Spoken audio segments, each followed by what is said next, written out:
वर्तमान स्वामी के शासन में हमसे विराजते और उनकी यह पावन पीयूष देशना हम सभी के लिए परम उपकारी है। अनादिकाल से हमारी इस आत्मा में जो जन्म, जरा और मृत्यु रूपी रोग लगे, उन रोगों का उपशमन करने वाली कोई परम औषधि है तो वह एकमात्र यह जिनवाणी है। भव्यात्माओं, संसार में हर कोई खुशनसीब बनना चाहता है। शायद आप में से भी बहुत सारे लोग चाहते होंगे कि हम खुशनसीब बने। बहुत सारे लोग अपने नसीब को कोसते हुए भी मिलते। मेरा प्रश्न ये है सुनील जी, खुशनसीब कौन है? जिसका नसीब बहुत अच्छा है वो खुशनसीब है? क्योंकि मुझे तो शायद ऐसा आज तक कोई व्यक्ति मिला ही नहीं है जिसका नसीब, जिसका भाग्य, जिसका पुण्य बहुत ही अच्छा हो। कहीं न कहीं व्यक्ति को कुछ न कुछ समस्या, दुख, परेशानी, मनुष्य पर्याय मिली है तो मां स्वाभाविक सी बात है, मिलेगी मिलेगी। सवाल फिर भी उठता है, फिर जब सबका नसीब अलग अलग है, पुण्य भाग्य अपना अपना है, तो खुशनसीब होना चाहिए। कोई खुशनसीब है, कोई नहीं है, ये बातें क्यों होती है? तब सोचने विचारने के लिए व्यक्ति मजबूर होता है कि अनीश, खुशनसीब कौन है? कुछ प्राप्त कर लेना, कुछ उपलब्ध कर लेना, किसी की प्राप्ति हो जाना, वह व्यक्ति खुशनसीब है? मुझे नहीं लगता। क्योंकि आज संसार में विरला ही कोई ऐसा व्यक्ति होगा सेठी जी जिसके पास उपलब्धियां नहीं है, जिसके पास धन दौलत नाम शोहरत की प्राप्ति नहीं है। 80-90% व्यक्तियों के पास उनका जीवन यापन करने के लिए इतनी उपलब्धि, इतनी प्राप्तियां तो है कि सुख चैन से वो अपना जीवन बिता ले। नहीं है? है। इतनी व्यवस्था पक्का है, सबके घरों में है कि स्वयं क्या और भी एक आध दो पीढ़ी सुख से अपनी जिंदगी बिना कमाए बिता दे, इतना सारा जोड़ के रखा है। पर फिर भी मैं उन सबसे और आप सबसे भी पूछना चाहता हूँ, खुशनसीब हो या अपने आप को खुशनसीब मान पा रहे? करोड़पति भी इंसान बन जाए ना तो भी वो अपने आप को खुशनसीब नहीं मान पा रहा। क्या समस्या है? क्या भाग्य अच्छा नहीं है? पुण्य अच्छा नहीं है? जैन कुल नहीं मिला, धन दौलत नहीं मिली, देवशास्त्र गुरु नहीं मिले, धर्म नहीं मिला, कौन सा निमित्त नहीं मिला? सब कुछ प्राप्त होने पर भी, सब कुछ प्राप्त होने पर भी आज का इंसान जैसा पहले दुखी था, आज भी, बोलो, आज भी दुखी है। क्यों? क्यों नहीं खुशनसीब हो पा रहा है? क्यों नहीं वह अपने आप को खुशनसीब मान पा रहा है? क्योंकि जीव ने अभी शब्दों की भी परिभाषा सही मायने में समझी ही नहीं है। जब शब्दों को ही नहीं समझा है, वो जिंदगी को क्या खाक समझ पाएगा? इतना आसान नहीं है, इतना आसान नहीं, इतना आसान नहीं है। व्यक्ति जितना आसान सोचता है, सोचना फिर भी आसान हो सकता है, पर जिंदगी जीना पंकज भैया कठिन होता है। क्यों नहीं अपने आप को कोई इंसान खुशनसीब मान पा रहा है? मिला कोई आज तक अपने आप को? दूसरे को तो कहने वाला मिलता है, अरे यार वो कितना खुशनसीब है यार, उससे ही जाके पूछ लेना। वो भी अपने आप से कहता है मैं काय को, मैं नहीं हूँ, वो है। वो कहता है वो है, वो कहता है वो है, पर संसार में छान कर देख लेना, आज तक खुशनसीब इंसान मिला ही नहीं। आज तक कोई खुशनसीब इंसान नहीं मिला। क्यों नहीं खुशनसीब मिल रहा है? क्योंकि हमने खुशनसीब की परिभाषा समझी ही नहीं थी, शब्दों को ही नहीं समझा था। और खुशनसीब हम अपनी ज़िंदगी को क्या बना पाएंगे जब हमें शब्दों के ही अर्थ नहीं पता है? फिर माँ ज़िंदगी के जीवन के मायने हम समझ पाएंगे? नहीं समझ पाएंगे। प्रसम सागर जी बता रहे थे कि आपके लिए मायने क्या रखता है। हम किसके मायने लेकर जिंदगी जीते हैं और हमारे लिए मायने रखता क्या है? धन दौलत कमा ली, नाम पैसा शोहरत सब कुछ कमा लिया, पर फिर भी बताओ ना, फिर भी बताओ खुशनसीब मान रहे अपने आप को? अरबपति भी बन जाए ना इंसान, करोड़पति नहीं, अरबपति और खरबपति भी बन जाए ना, तो भी आज का इंसान अपने आप को खुशनसीब मान नहीं पा रहा है। क्यों? क्या नसीब अच्छा नहीं है? नसीब अच्छा है। एक के बाद एक के बाद एक के बाद एक के बाद एक हमें कई उपलब्धियाँ, कई लब्धियाँ, कई प्राप्ति और कई साधन प्राप्त होते गए। कई ऐसे निमित्त और कई सारे अवसर ऐसे हमें प्राप्त होते रहे।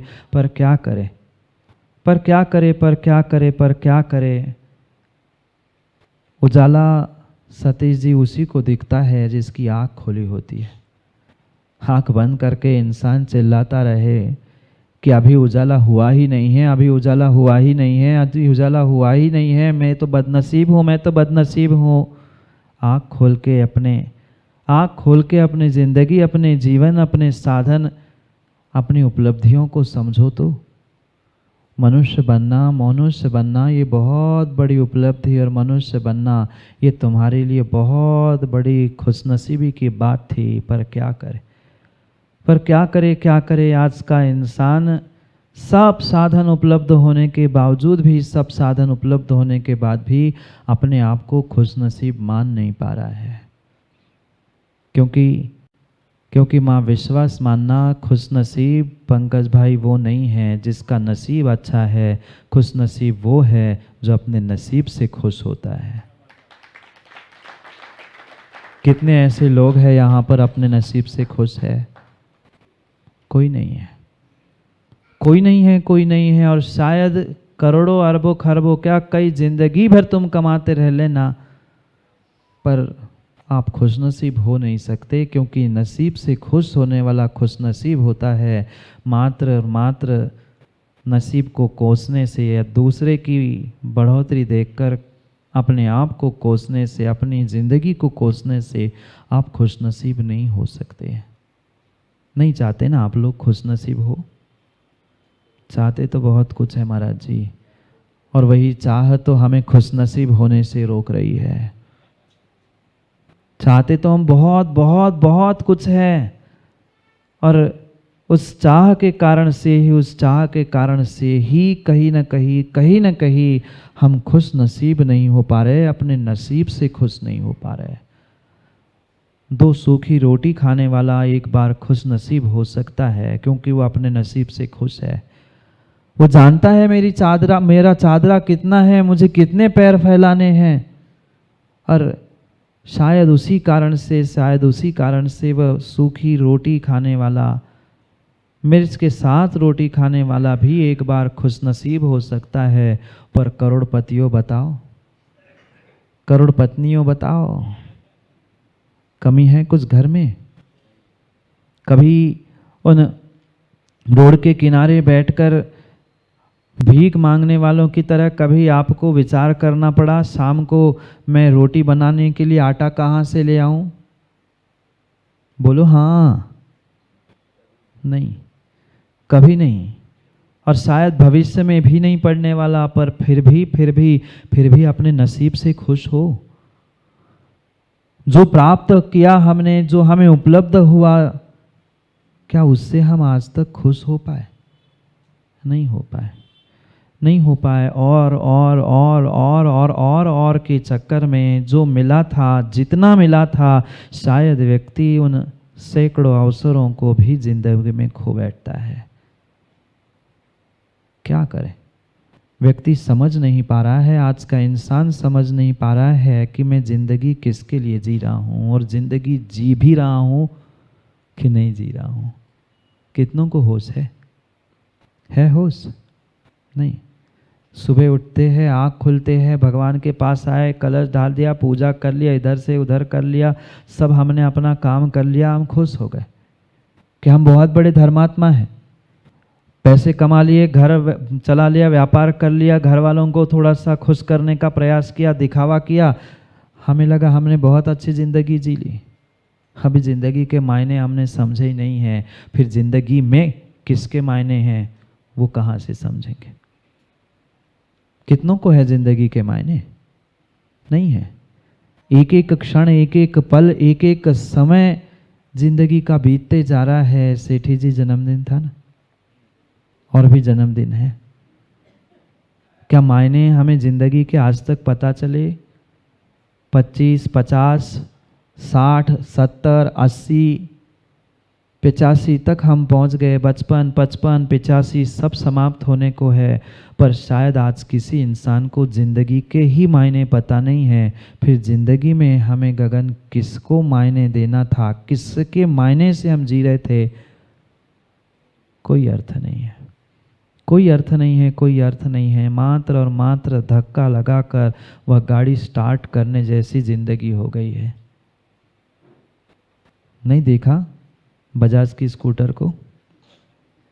सीधी कभी नहीं चलती, सीधी कभी नहीं चल पाती, कभी ना कभी उसे टेढ़ा किए बिना वो चलती ही नहीं है। शायद ज़िंदगी आज के इंसानों की बिल्कुल ऐसी हुई है, आड़ी टेढ़ी किए बिना, ठोके पीटे बिना वो चल ही नहीं पाती है, चल ही नहीं पाती है। क्यों नहीं इंसान समझ पा रहा है कि ये बेशकीमती उपलब्धि मनुष्य पर्याय की तुम्हें मिली थी और ज्ञानियों मात्र मनुष्य पर्याय नहीं मिली थी। मनुष्य पर्याय में भी श्रेष्ठ जैन कुल मिला था, और मात्र श्रेष्ठ जैन कुल नहीं, सच्चे देव शास्त्र गुरु भी मिले थे। पर उनके मायने हमने समझे? हमें मात्र और मात्र एक ही उद्देश्य जिंदगी में दिखता है कि मैं धन कमा लूँ, पैसा कमा लूँ। जिंदगी धन पैसे कमाते कमाते कब निकल गई हाथों से पता ही नहीं चला। क्या मायने रखता है आप लोगों के लिए?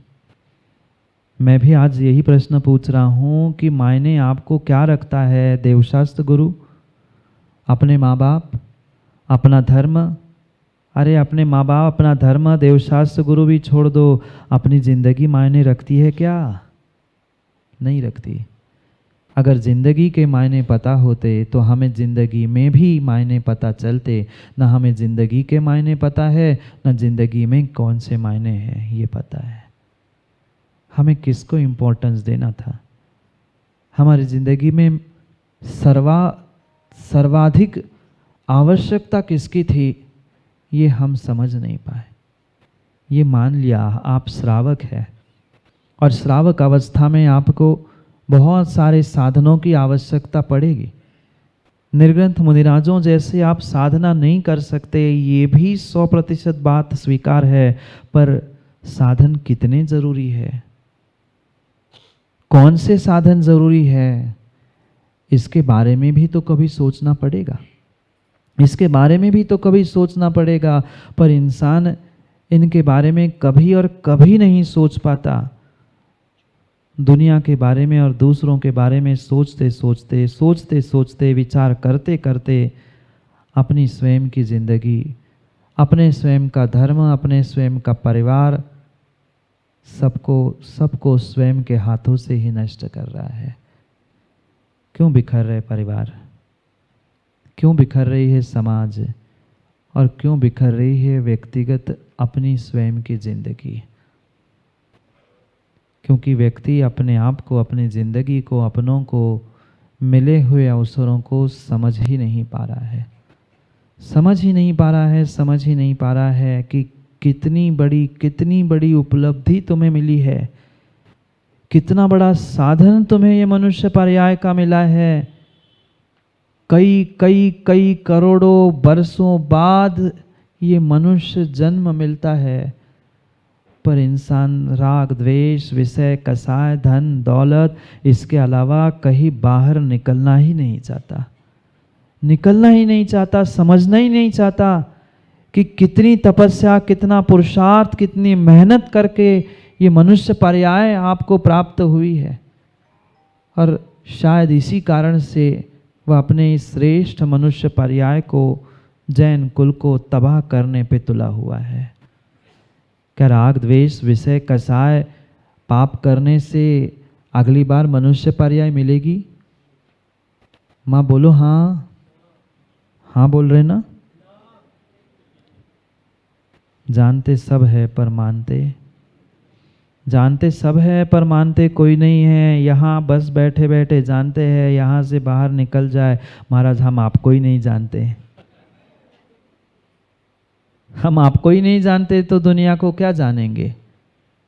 यही स्थिति है, यही स्थिति है, यही स्थिति है, यही स्थिति है। कोई कितना बुरा मान ले, अच्छा मान ले, सब सगे स्थिति यही है। आए कि जोर जोर से सुनील भाई दिनेश कहता है कि जय जय गुरुदेव, जय जय गुरुदेव, और पीठ फिर गए, गए गए गुरुदेव, गए गए गुरुदेव।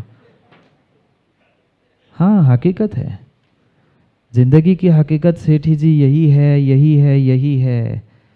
इंसान गलती पे गलती, गलती पे गलती, गलती पे गलती, गलती पे गलती करता है, और मात्र माइक से तो क्षमा मांगता है, पर माइंड से?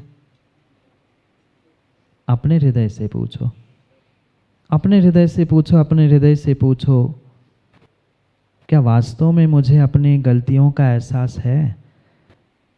अगर गलती नहीं की होती ना माँ, पंचम काल में हम नहीं आते, पंचम काल में नहीं आते। और पंचम काल में, गलत काल में आकर भी अगर हम गलती नहीं सुधार पाएंगे तो पुनः ऐसे श्रेष्ठ निमित्त छठे काल में आपको मिलने वाले नहीं है।